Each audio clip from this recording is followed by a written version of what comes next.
Sa lamig ng titig ni Diana habang papalapit, bahagyang nanginig ang buong katawan niya.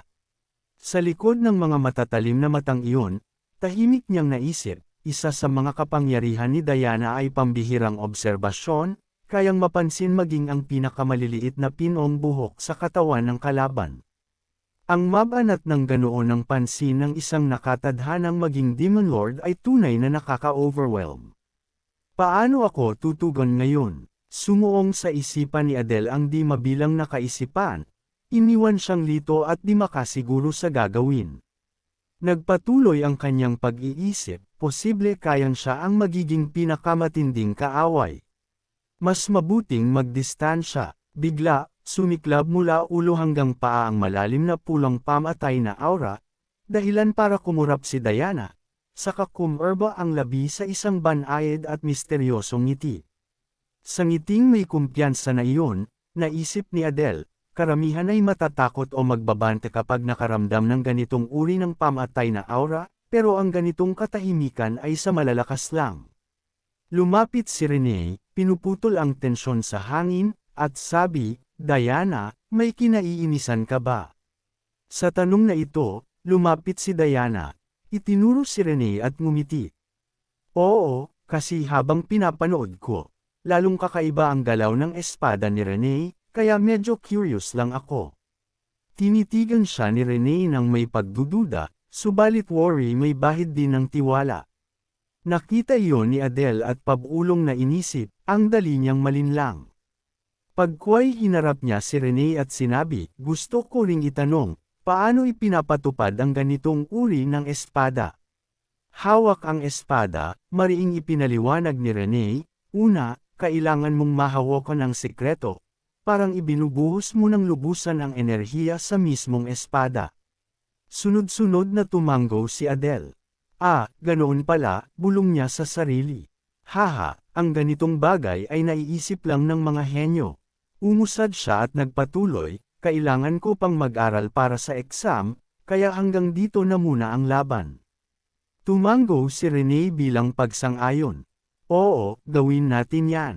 Habang papalayo, tinanong siya ni Adele, Renee, kumusta ang paghahanda mo para sa midterm? Tumingin siya at may kumpiyansang ngumiti. Perpekto, sa kumpiyansang iyon, ngumiti rin si Adele. Iniisip na hindi tugma ang oras ng unang midterm sa sandaling iyon kung kailan nakukuha ng mga pangunahing tauhan ang mapagmataas na titig, ibig sabihin, makaliligtas si Renee sa exam na ito, ngunit napakataas ng posibilidad na kaming Class A ay mapapahamak lahat. Habang pinagmamasdan niya ang kanilang papalayong mga likod, sinabi niya, kung ganoon, good luck, binibini. Lumingon si Renee at kumaway. Ingat ka rin. Sumulyap si Diana kay Adele at bahagyang ngumiti, pabulong na, magkikita pa tayo. Nabigla si Adele sa hindi inaasahang pangungusap. Mukhang napapansin na naman ako, naisip niya. Lumipat ang tanawin sa sumunod na araw. Sumisikat ang araw sa malinaw na bughaw na langit. Humahagod ang mga sinag sa bintana at may munting ibon na nakadapo sa pasimano. Tumutukan ang mumunting piraso ng tinapay. Tinitigan iyon ni Adele at naisip, sa wakas, magsisimula na ngayon ang midterm. Pinagod ako ni Iris na hindi ako pinakain. May exam pa ako, kaya bilisan mo at kumain ka na. Halos maupos na siya, namumutla, pabulong sa sarili. Ang unang asignatura ay kaalaman tungkol sa tao, at kahit nag-aral ako buong gabi, parang walang kumapit kahit isang salita. Ako pa ang may akda, pero hindi maunawaan ang asignaturang ito, nakakatawa, aniya sa isip. Ngunit inaliw niya ang sarili, noong nasa paaralan pa, madalas siyang pumipili lang ng aralin, kaya marahil may masasalba pa siyang ilang puntos. Pag-upo sa klase, nanlungo ang mukha ni Adele. Napamura siya sa loob ng mapansing pagpasok pa. Lang sa silid, nalimutan na niya ang lahat ng inaral. Lumapit si Luna, mahigpit ang pagkakakuyom ng kamao at nagbigay lakas. Adele, ginawa mo ang makakaya. Parang may sasabihin pa ang mukha niya, ngunit inunahan na siya ni Adele, hindi naman ganoon kasama. Tinanong niya si Luna kung handa na ba. Ngumiti ito, Oo, medyo malabo, pero siguro hindi naman babagsak. Hinarap niya si Prone, ikaw. Nakahalukip-kap si Prone, nakangiting puno ng tiwala, bakit pa mag-abala sa teorya? Basta sa praktikal, panalo na. Napaisip si Adele, para kahit 1% lang ang dagdag na tsansa ng kaligtasan, walang bahaging dapat baliwalain. Tumawa si Prone ng malakas, ho ho ho. Sa akin pa rin mauuwi ang top rank. Dumating ang guro, malinaw at matatag ang tinig, umupo ang lahat, ayusin ang mga kwaderno, at ilagay ang lahat sa loob ng mesa. Kung sino man ang mahuling nandaraya, agad na palalayasin sa silid. Pagkatapos magsalita ng tagapagbantay, yumuko ang mga estudyante at sinimulan ang pagsusulit. Habang sumasagot, pabulong na sinabi ni Adele na marahil dahil sa interes at focus, epektibo ang biglaang pagsasaulo, maayos ang takbo. Ngunit may isang tanong ang tumimo at napaigtad siya sandali, ano ang palagay mo tungkol sa sangkatauhan? Hindi graded ang tanong na ito, bulong niya.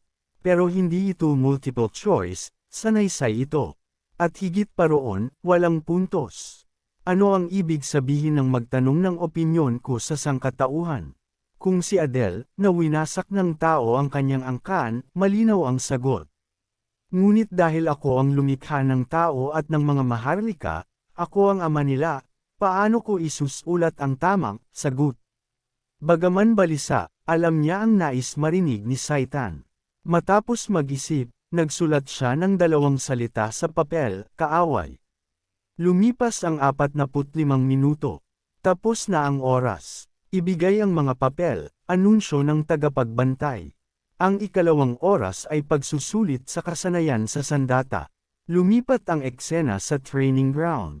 Nakatukod ang mga bisig ni Iris, madilim ang anyo at sadyang seryoso. Tumano siya sa mga estudyante, mababa ang tinig, ngayon, magtatagisan kayo ng isa-isa, ipakita ang tunay ninyong lakas. Mahika o sandata, ibuhos lahat. Hindi kayo dapat umilag dahil sa takot. Tatawagan ko kayo ayon sa ayos. Lumapit isa-isa. Sa tindig na iyon ni Iris, napabuntong hininga si Adele, matindi ang alab ng pakikidigma, parang tutuhan ng laban. Sa mga salitang iyon, nang inig ang 8 sa ibaba, lalo na si Prone. Biglang may naihagis na estudyanteng palayo, ilang beses nagamulong sa lupa, napasigaw sa sakit. Tumingin si Adele at maawin ang sabi, iyan na ba ang lahat? Sa nasaksihan, naisip niyang walang kaawa-awa, walang makatatagal kahit ilang segundo, bagsak lahat. Kahit ngayon, nakakamay lang si Iris at hindi pa rin nila malapitan. Yumuko si Iris at tinawag ang kasunod, Samuel, dito ka. Sa pagkarinig ng pangalan niya, kalmadong lumapit si Samuel. Pagharap pa lang, sabi ni Iris, lumusab ka ng buong lakas. Tumango si Samuel, opo, sir. Pagkatapos, bumulwak mula sa kanya ang kulay berdeng mana. Sa loob, sumisigaw ang hindi mabilang na kakaibang nilalang, halos sa sariling hibik ni Samuel. Agad niyang pinakawala ng sunod-sunod na atakeng mahika-diretso kay Iris. Humarap si Iris, hinigpitan ang hawak sa kidlat na espada, bahagyang naningkit ang ngiti.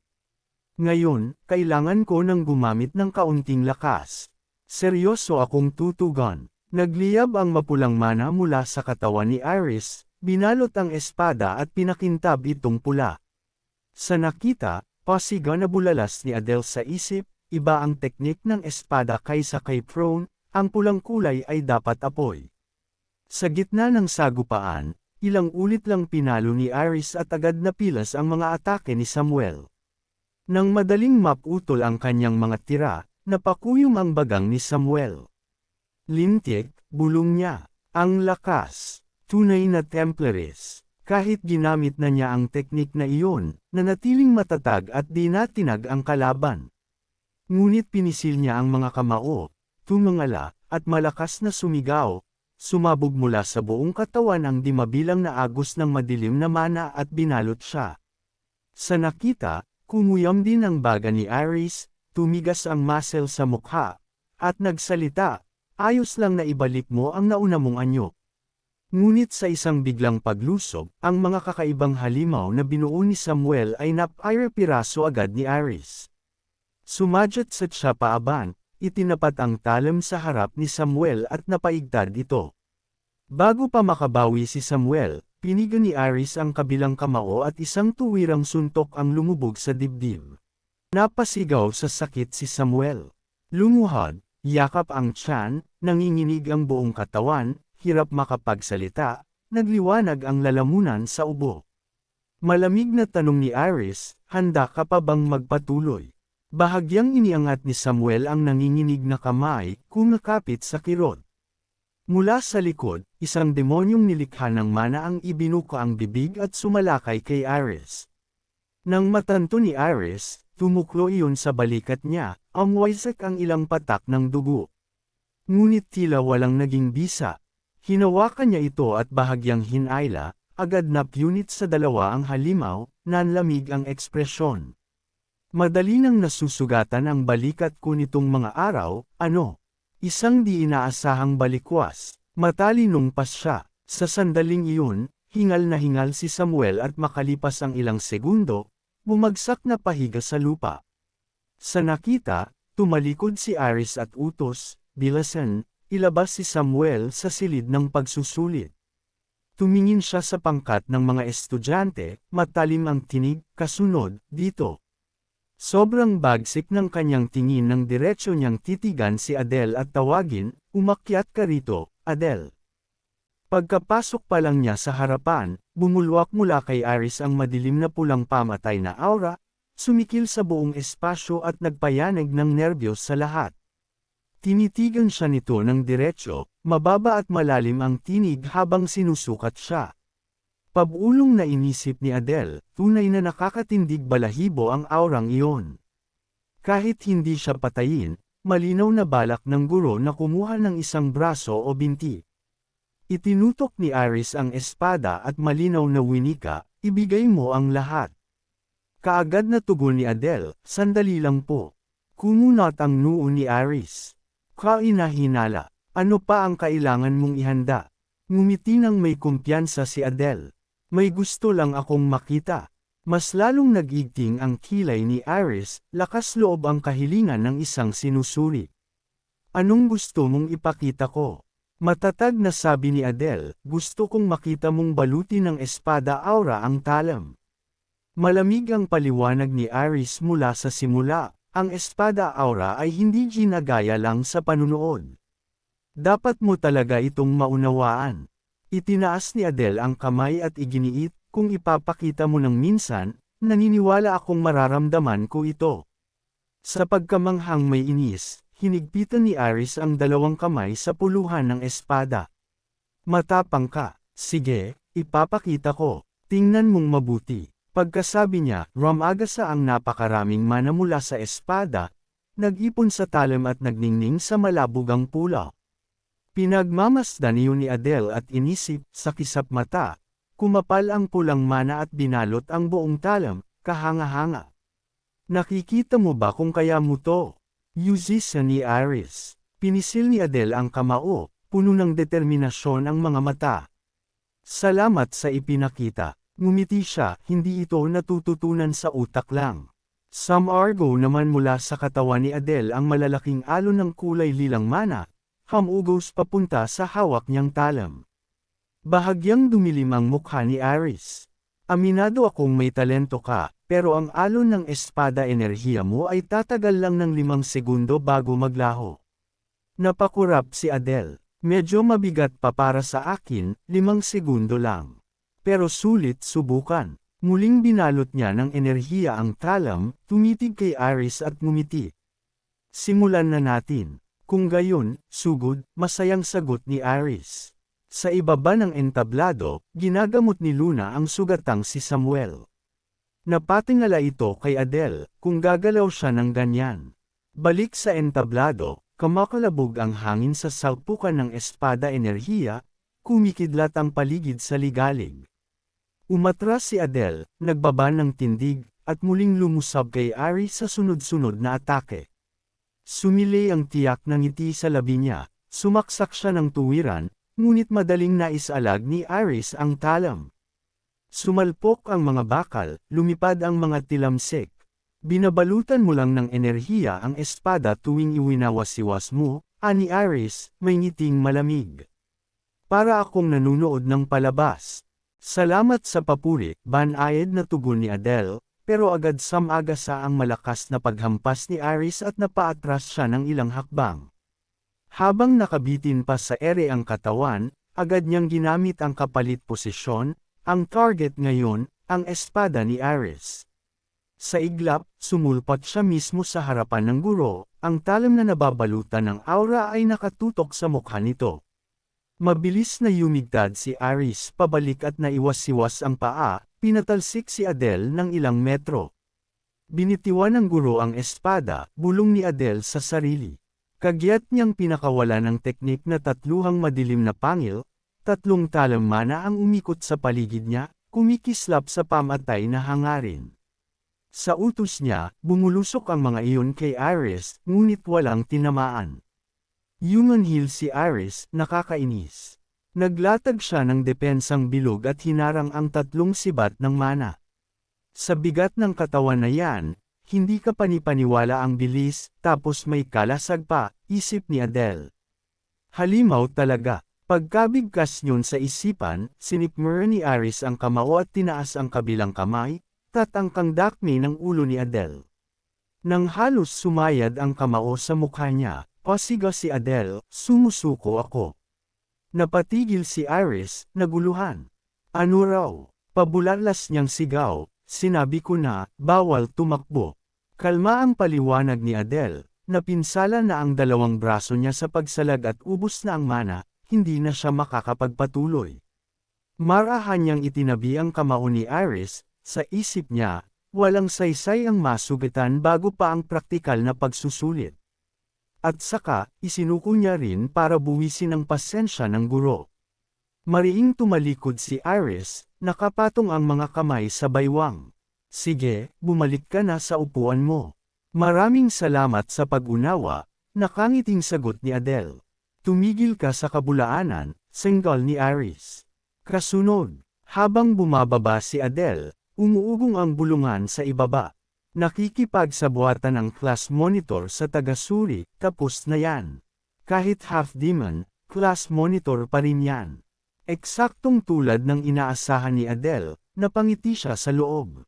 Lahat umaayon sa plano, gumawa siya ng ingay, at sa combat test na tila walang magawa si Iris, malinaw na siya ang sentro ng klase. Kung si Pro nang nanguna gaya sa orihinal, mabubura sana ang Class A. Matapos ang laban, lumapit si Samuel, nakasuntok ang kamay, nanginginig sa galit. Bakit nauwi ng ganyan? Ang bilis mong gumaling. Pero ano bang sinasabi mo? Sagot ni Adele. Bakit? Sigaw ni Samuel. Naubos ang mana at lakas ko, kaya sumuko ako, paliwanag ni Adele. Hindi yan ang tanong. Senggal ni Samuel. Bakit ka ang lakas mo? Ngumiti si Adele. Baka tsamba lang. Iyon lang. Mariing balik ni Samuel. Kailangan pa ba ng ibang dahilan? Hindi ka panipaniwala na ang gaya mo ay ganito kalakas, hirap ni Samuel. Hindi ba't ipinanganak ka rin sa mayamang angkan, may kapangyarihan pa ng kasibaan? Banayad na tulak ni Adele. Dumilim ang mukha ni Samuel. Basurang kulang ka sa bait. Ingatan mo ang bibig mo, balang araw, dudurugin ko yan. Kumawala ang bigat ng pamatay na aura mula sa kanya. Naguluhan si Adele sa titig nitong kumukulot, ngunit nanahimik na lang. Matapos ang ilang sandaling titigan, tinalikuran siya ni Samuel, pasutsot na, basura. Pinagmasdan ni Adele ang papalayong likod nito. Bigla na lang sumusulpot para makipag-away, nag-aalala akong hindi siya susunod sa utos sa midterm. Sumulpot si Prone, pinuputol ang iniisip niya. Ano ba yan? Bakit ganyan ang asal mo? Si Samuel ang nagsimula, tugon ni Adele. Hindi yun ang punto, balik ni Prone. Totoong masama ang trato niya sa iyo, pero bakit mo patuloy na tinitira ang pamilya niya? Dahil lang sa binanggit mo ang angkan niya at pinalaki ang gulo kumpara sa pangmamaliit niya sa iyo bilang half-demon. Pumikit si Prone at dumaing. So, hindi mo talaga alam. Ipinaliwanag niya, si Samuel ang pinuno ng angkang kasakiman. Pinagmamasdan ng papaalis na si Samuel, pabulong niyang sinabi. Bagong solte pa lang, ay ulo na ng angkan. Para bang nahulaan ang nasa isip niya, nagsalita si Prone, tulad ng iniisip mo, winikasan ng buo ang angkan niya. Tahimik na bamigat ang dibdib ni Adele. Kaya pala ganon ang reaksyon niya tuwing mababanggit ang angkan. Nagpatuloy si Prone, noong dakilang digmaan ng tao at demonyo, pinutol ng mga tao ang buong dugong lahi. Si Samuel lang ang nabuhay, kaya siya ang naging pinuno. Kaya mo naintindihan kung bakit kita sinisi. Napakuyong isip si Adele. Sa simula, ganun din ang sinapit niyang paglipol ng angkan, pero mula nang magsanib siya kay Adele, hindi niya lubusang dama ang puot o dalamhati. Iba si Samuel, nasaksihan at naranasan niya mismo ang trahedya. Akala niya noon, mga set-up lang sa nobela ang paglipol ng pamilya, hindi niya akalaing magiging ganito sila kabuhay. Paglingon niya'y ngumiti siya, mula ngayon, magiging mas maingat ako. Tumango si Prone, ganun nga, aalis na ako. Habang papalayo ito, sumigaw si Adele, swerte sa pagsusulit. Humalaklak si Prone, haha, pati ba naman lingkod nag-aalala sa akin? Lumingon itong may kumpiyansa. Parang kumain lang ng lugaw to. Umupo ka at panoorin mo. Napangiti si Adele, akala niya puro nagyayabang lang, pero may seryoso ring panig. Bigla, may mga alingaw-ngaw sa malayo. Prone, bilasan mo rito. Sunod-sunod na hiyaw, magising ka. Prone, awan na. Napakunot ang noo ni Adele, oras na para maghanda sa susunod na pagsusulit. Ang ikatlong test ay mga teknik sa paglusot at teorya ng mahika, mga forte niya, kaya hindi siya nag-alala. Pawang pamilyar ang nilalaman ng teorya, kaya madali. Pagkatapos ng test, sinabi ng tagapagbantay, magpahinga kayo, susunod na ang praktikal. Idinantay ni Adele ang ulo sa mesa at huminga ng malalim. Sa lahat, ito ang pinakadali, malamang halos perpekto ang mahika niya. Pero ang problema ay ang praktikal pagkatapos, kahit gaano siya kagaling sa naunang asignatura, kapag namatay ka sa praktika, wala ring saysay ang lahat. Kakayanin niya ba? Sumama ang sikmura niya sa kaiisip. Maya-maya, lumapit si Prone sa mesa niya. Nakasalikop ang mga braso. Kumusta ang test sa mahika? Ayos lang. Ikaw, humalaklak siya. Hala, hulaan mo. Sa kumpiyansa nito, naisip ni Adele, mahika talaga ang forte ng babaeng to, malamang mataas ang nakuha. Para hindi siya kulitin buong araw, sabi niya, perfect score yata. Pagkasabi niya, biglang nanigas ang mukha ni Prone. Lumapit, sinunggaban ang kwelyo niya. Anong sabi mo, hiyep ka? Agad samalo si Adele. Hoy, nadulas lang ako. Nababahala lang ako sa praktikal kaya napabigkas. Magaan siyang sinuntok ni Prone sa pisngi. Humanda ka. Sa labas, pumasok ang isang lalaking orange ang buhok. Kumusta, Class A? Pamilyar ang dating. Si Baltan. Isip ni Adele. Lumapit si Baltan. Ayos ka pa. Matagal na rin, Baltan, magiliw na tugon ni Adele, pero bakit bigla itong napapunta rito? Mahiyain ang ngiti ni Baltan. Naalala mo ako. Touched naman ako. Biglang nagbago ang anyo, lumamig ang tingin. Mukhang lumakas ka. Hindi nagpasindak si Adele. Sumiklab ang lila niyang aura. Salamat sa papuri. Umirap si Baltan at bumantong hininga. Gusto sana kitang makasparing, pero may iba akong sadya ngayon. Sumabat si Prone, ikaw yung supling ng panibugho, di ba? Sa entrance exam kita huli nakita. Tama. At ikaw si Prone, no? Eksakto, tugon ni Prone, nakangiti. Itinuro ni Baltan ang pinto. May pag-uusapan. Sumama ka. Ha? Inuutusan mo ba ang binibini? Meeting ng mga class president to. Darating ang punong guro, kailangan nyo roon. Meeting. Napakunot si Adele. Pero hindi ako class president, singit ni Prone. Nani, si Baltan. Ngumisi si Prone. Oo, class president ko siya. Tumingin kay Adele na tahimik lang.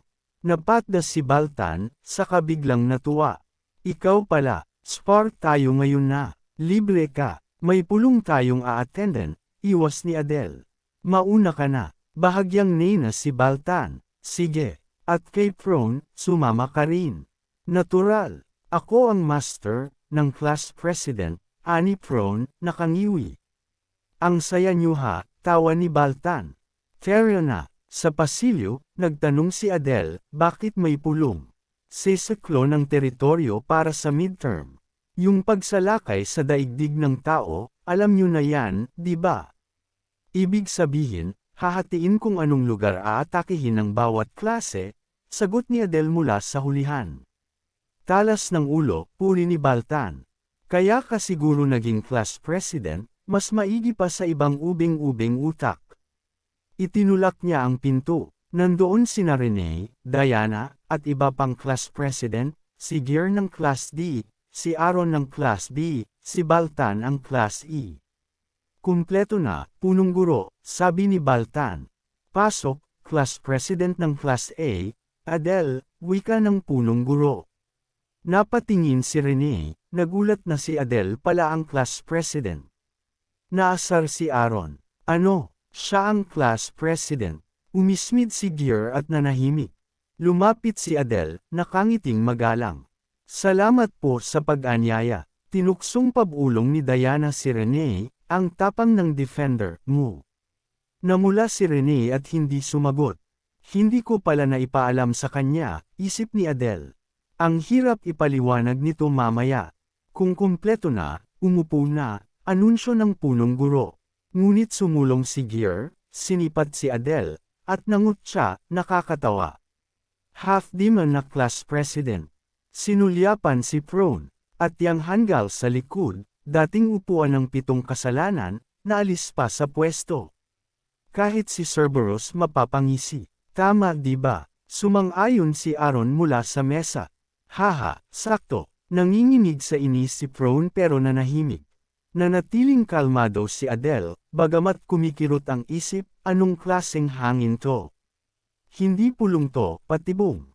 Tumangala si Gear at nagbanta, mabuti pang lumayas ka sa paningin ko, ikaw na busabos na halo. Hindi natinag si Adele, bahagyang sumikip ang mga mata niya, sumiklab ang bigat ng pamatay na hangarin. Ha! Kaaway sa lahat ng panig, tugon niya sa isipan. Nilalanghap ang sariling pamatay na aura, palihim na ngumisi si Adele. Sa sandaling iyon, nilalamon na siya ng dambuhalang presensya ni Gear. Napaisip siya, simpleng pagsunod lang kay Baltan papunta sa silid pulong, ngunit ganito ang samalubong. Maging ang punong guro ay tila tahimik na pumapayag. Sinadya ba nila ito para subukan kung karapat-dapat siya? Kung ganun, kailangan niyang magpakita ng tunay na lakas. Nang hindi umiimik si Adele, bulyo ni Gear, bingi ka ba? Sumulong ito, hinawakan ang ulo niya. Walang saysay ang dakdak. Agad itinulak ni Adele ang braso, saka mahigpit na kumapit sa hawak na talam, tuwirang tumudla sa lalamunan ni Gear sa kisap matang bilis.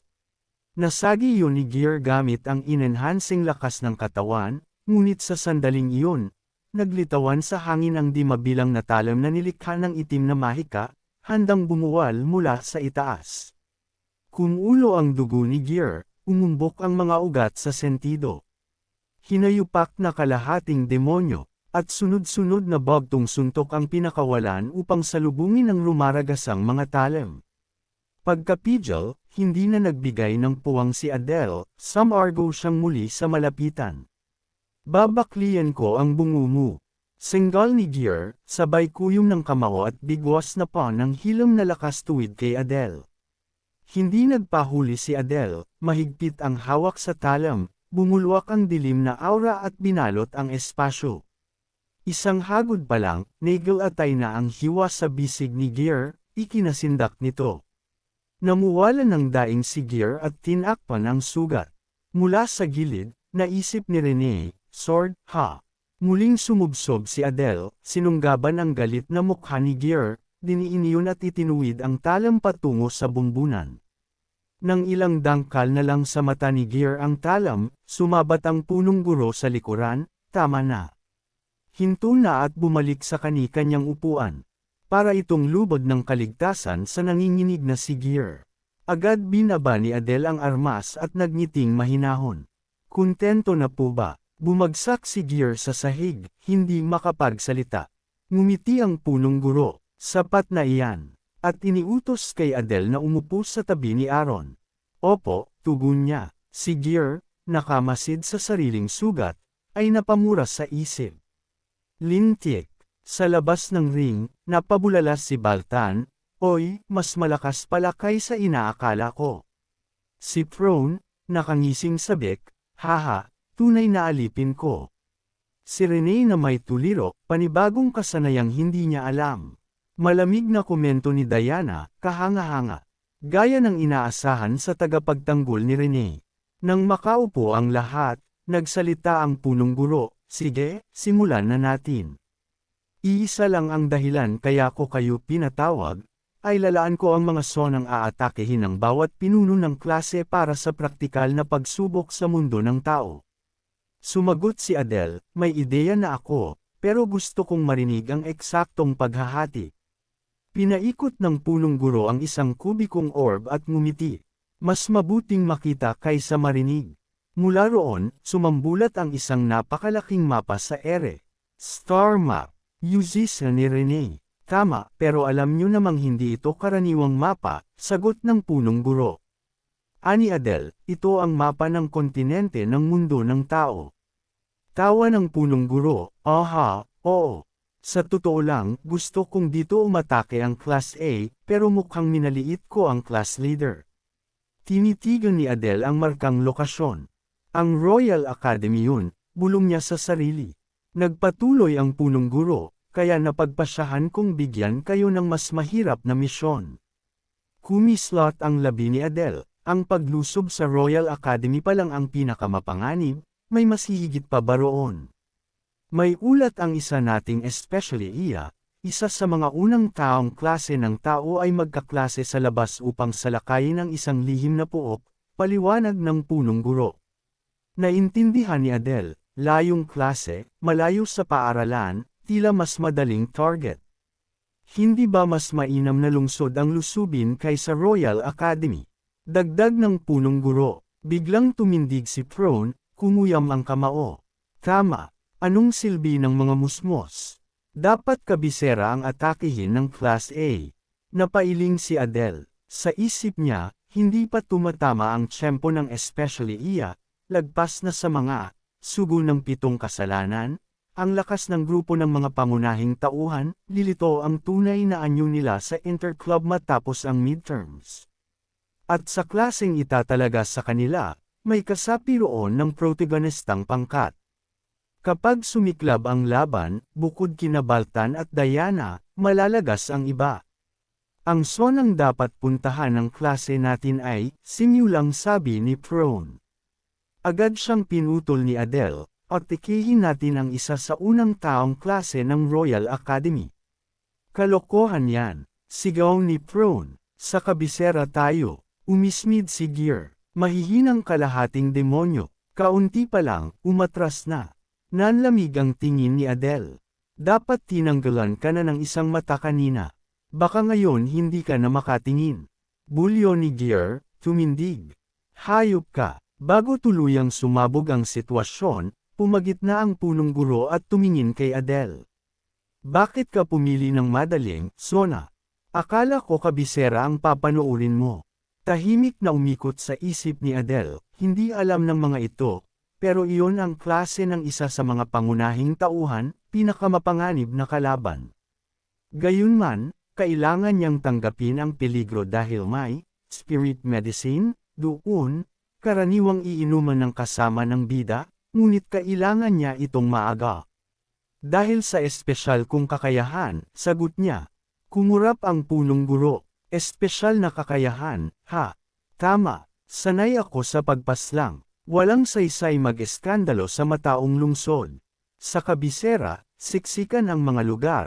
Ang magdala ng 12-12 kasama para sa isang asasinasyon ay lubhang delikado. Kung papatayin naman ang lahat ng saksi, maaari, pero, ngumiti ang punong guro, Higit pa sa inaasahan, kabisado mo ang heograpiya ng mundo ng tao at ang sarili mong lakas. Kung gayon, walang dahilan para harangin ka. Class A, kayo ang aatake sa unang taong klase ng Royal Academy. Maraming salamat, tugon ni Adele, saka tumindig. Ipaalam ko na sa mga kaklase. Kailangang makaalis bago magbago ang isip. Tara, sabi niya kay Prone. Nabigla man ito, napasagot din, oo. Pagkaalis nila, tumahimik ang silid. Nagtawid braso ang isa, kahanga-hanga. Tagapagtanggol mula sa angkan ng bear, di ba? Hindi ko akalaing pipili ka ng ganyan, kantiyo nito kay Renee. Napayuko si Renee, kumurot ang dibdib. Sword chi ang ginamit niya, pero kamakailan, wala pa siyang ipinapakitang ganon. Paanong? Dumilim ang mga mata niya. Mulat-mula, mahusay magtago si Adele. Ano ba talaga ang nangyayari? Bakit ang hapdi? Samandal si Baltan at marahang bumantong hininga. Noon, bahagya lang akong lamang. Ngayon, bigla siyang sumirit. Lalo kung gustong makipagbasagan. Lumapit sa bintana ang punong guro, malayo ang tingin. Kaya pala binalaan kami ni Iris ukol kay Adele, bulong niya sa sarili.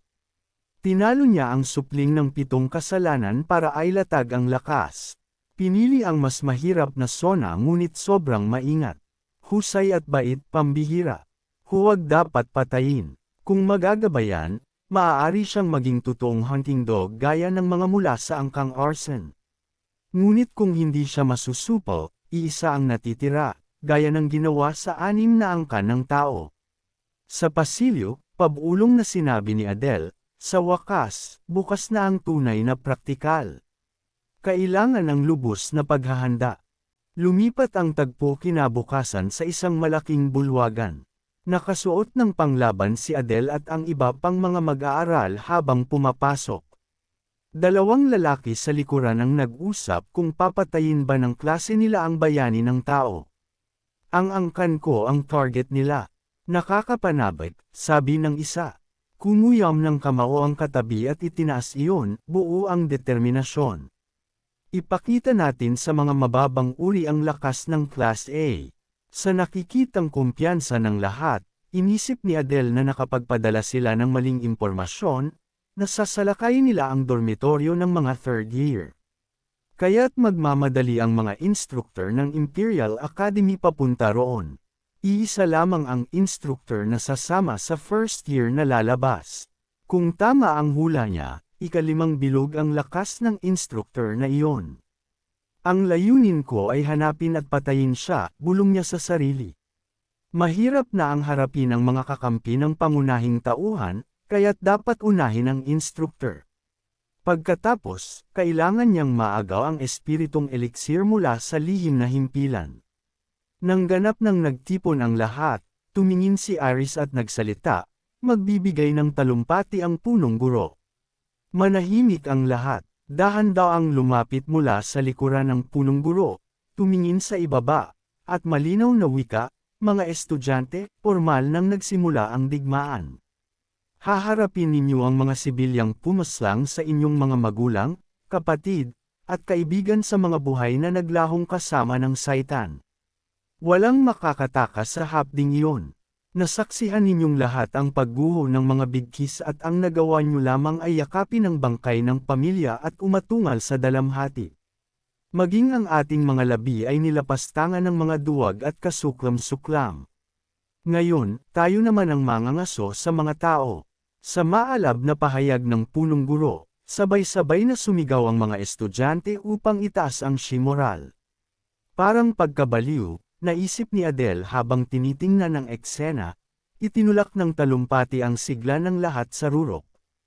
Pagkatapos magsalita, iniangat ng punong guro ang kamay at pinagpala ang lahat. Makapagbabasbas ng ganito karami ng sabay, halimaw talaga, bulong ni Adele, nakakatakot siyang kaharap. Pagkway tumingin ng punong guro sa mga instructor. Mga instructor, pangunahan ninyo ang mga mag-aaral. Dagdag ni Idea na nakatayo sa tabi, sasakay na tayo. Maayos na sumunod. Nasa loob na ang lahat ng Class A. Nag-anunsyo ang tagapagsalita, Ito ang sasakyang patungo sa himpilang ibang daigdig. Ihanda ang sarili sa pagyanig. Masiglang sabi ni Idea, 1 oras ang biyahe. Magpahinga kayo. Nagpakarelax ang marami, ngunit lalong tumulim ang titig ni Adele. Himpilang ibang daigdig, daang-daang banal na bato ang ginasta para may teleport ang ganito karami, isip niya. Sa hinaharap, parami ng parami ang portal patungong mundo ng tao, hanggang sa maglapat ang dalawang mundo. Napansin ni Luna ang pagkababad niya sa isip. Inabot nito ang tinuyong karne. Adele, gusto mo? Karne ito ng espiritual na USA, masarap. Kinuha niya. Salamat. Kakainin ko na. Masarap. Tanong ng dalaga. Tumango siya. Oo, ang sarap. Sa kabamulong, suriin natin ang kasalukuyang estado. Lumitaw ang panel ng sistema, lahi, kalahating demonyo, kabutihan at kasamaan, katamtaman, talento, palitan ng posisyon, mga katangian, nakakawiling focus, hanggang pumatay, kadiliman, kontrol sa mahika, mapagmataas na mga mata, konsepto. Mana, 1381. Mahina pa rin ang mahika ko, bulong niya. Gabi-gabi akong nagsasanay bago matulog, pero ganito pa rin ang resulta. Kailangan ko ang elixir, baka lumakas ang konsepto ko. Anong iniisip mo ng todo? Tanong ni Luna. Biglang bumulwak ang enerhiya sa paligid ng katawan nito, napasigaw siya, ano to? Ang katawan ko, maging si Adele ay binalot ng bugzo ng lakas. Pag-angat sa ilang sentimetro, sapat na para sa praktikal. Kailangan ng eksperimento, walang kampante. Sa hinaharap, kikilalanan itong higit pa sa karaniwan, parang sariling dominyo, dahil kaya nitong manipulahin ang grabidad. Tumango siya, maayos ang pagsusuri. Pero alalahanin, baka makasalubong ng mga kabalyero ang isang taong minsan ay nagtangkang pumatay sakin. Sa kwento, nagulat si Leon sa nakakataas na nahulog siya sa bangin at namatay, ngunit hindi pala, nakarating siya sa mundo ng demonyo at nalaman ang pagtataksil ng angkang arson. Iisiping patay siya ni punong guru Lucian sa pamamagitan ng mga especially iya, ngunit kailan may hindi sobra ang pag-iingat. Mas mainam na magmaskara. Biglang umuga ng malakas ang bagon, nataranta sandali ang mga kadit. Malapit na tayong dumating, anunsyo ng radyo. Makalipas ang ilang minuto, huminto ang tren. Paglabas, tumambad ang naglalakihang bantan ng batong mahika. Lumapit si Adele at pabulong na namangha, pawang batong mahika, ang isang piraso lang, isang taong kabuhayan na. Sayang gamitin sa iisang teleport. Kung naghintay sana, bababa ang halaga. Nang ganap na magtipon, lumapit si Idea. Alam niyo na kung nasaan tayo. Dinampyan niya ang isang kahon. Bago umalis, kumuha ng tig-isa. May iniabot sa kanya, isang maskara. Maskara ba talaga to? Saktong tanong niya. Tama lang, naghahanap ako ng maskara. Isinuot din ni Idea ang isa at ipinaliwanag. May mahika itong nagpapahina ng pagkilala. Matatakpan ang katauhan nyo. Magkakakilala pa rin kayo basta pare-pareho ang suot, kaya huwag mangamba. Class leader, subukan mo. Wey, sagot niya at isinuot. Nang maisuot, lumino ang paningin niya. Oy, bulong niya, mas malinaw kaysa dati. Nagugustuhan ko to. Kita mo, ngiti ni Idea, mas epektibo kaysa inaasahan. Pagkuway may inilabas siyang mga baras na kahoy ang anyo. Ito, kunin nyo rin. Ano to? Tanong ni Adele. Mga pananghalian sa sakuna, sagot niya. Isang piraso sa isang araw at hindi mo na kailangan ng ibang pagkain, pero huwag susobra lalo na sa labanan. Lasa niyan parang lupa na hinaluan ng bituka ng kulisap. Napakurap si Adele. Isang piraso kada araw, sapat na. Naiintindihan. Oo, tugon niya, bagaman minura niya sa isip ang lasa. Teka, bago pumasok sa lagusan, ipapaliwanag ko ang proseso, sabi ni Idea. Sa pagsusulit na ito, hindi sasama ang mga instructor. Nagbulungan ang mga estudyante, hindi sasama. Sino ang gagabay? Para sa mga estudyante lang ang test na ito, paliwanag niya. Ibinagay namin ang target sa antas ninyo. Kung sasali ang instructor, hindi na iyon tunay na pagsubok. At kailangan din naming ihanda ang muling pagbubukas ng lagusan para maibalik kayo. Mula sa sandaling ito, dugtong niya, ililipat ang awtoridad ng instructor sa class leader. Susunod muna ang lahat sa utos niya. Ipininya ang isang bulaklak sa dibdib ni Adele. Ito ang bulaklak na Enzor, sagisag ng Saitan, tanda ng pinuno. At heto ang mapa, narinig kong marunong kang bumasa ng mapa. Salamat, tugon niya. Nang matapos ang lahat, buksan ang lagusan. Swertihin kayo, wika ni Idea. Pumutok ang enerhiya mula sa halijing balot ng batong mahika. Dahan-daang bumukas ang mga puwang sa likuran. Nagsuot ng maskara si Adele at tumitig sa unahan. Handa na ang lahat, bulong niya. Bagong mundo para sa kanila, ngunit para sakin, impyerno ito. Ano man ang mangyari, mabubuhay ako at babalik.